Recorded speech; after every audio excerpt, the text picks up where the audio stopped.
কলকাতায় শীতটা এবার জাস্ট পড়লো না, তবুও শীতকাল মানে আমার কাছে মেলা আর পিকনিকে যেতেই হবে। পিকনিক এদিক ওদিক থেকে দু একটা অ্যাটেন্ড করলেও কলকাতায় এতগুলো মেলা হয়ে যাওয়া সত্ত্বেও একটাও অ্যাটেন্ড করতে পারিনি। তাই শেষমেশ একদম মেলার লাস্ট দিন চলে গেছিলাম নিউ টাউনের হস্তশিল্প মেলায়। প্রতি বছরই এই মেলাটাতে আসা হয়, তাই হয়তো এইবার রিয়েলাইজ করলাম এই মেলাটাতে কিন্তু ঘুরিয়ে ফিরিয়ে একই রকমেরই জিনিস প্রতি বছরই আসে, নতুনত্ব সেরম কিছুই চোখে পড়লো না। সে যাই হোক, তবে মেলায় এসেছি যখন তখন টুকটাক কিছু কিনবো না আর খাবো না এটা কখনো হতেই পারে না। এই চুড়িগুলো কিন্তু এখন খুব ট্রেন্ডিং, মেলায় দেখেই দাঁড়িয়ে পড়লাম। এই লাল সাদা চুড়ির কম্বোগুলো কিন্তু বেশ একটা অন্যরকম শাখাপলা লুক দিচ্ছিল। খাদি সুতির শাড়ির সঙ্গে কিন্তু দারুণ মানাবে।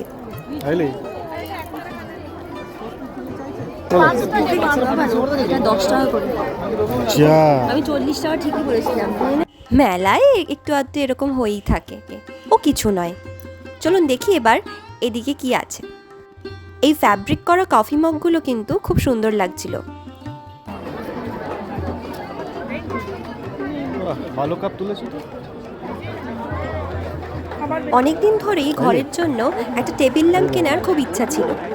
যাবে টেবিল ল্যাম্পের কাছে? আরে দৌড়াচ্ছে, টেবিল ল্যাম্পের কাছে দৌড়াচ্ছে। আইলে টেবিল ল্যাম্প তো বিক্রি হচ্ছিল অনেকগুলো জায়গায়, কিন্তু এই কাকুর দোকানে কালেকশনটা সত্যি খুব ভালো ছিল, তবে প্রাইসটা আমাদের একটু বেশিই লেগেছে।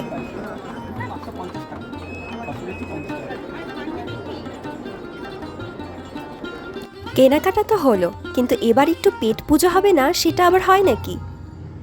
ফুচকা, ঘটি গরম, ক্যান্ডি ফ্লস, রোল, চাউমিন কি না ছিল।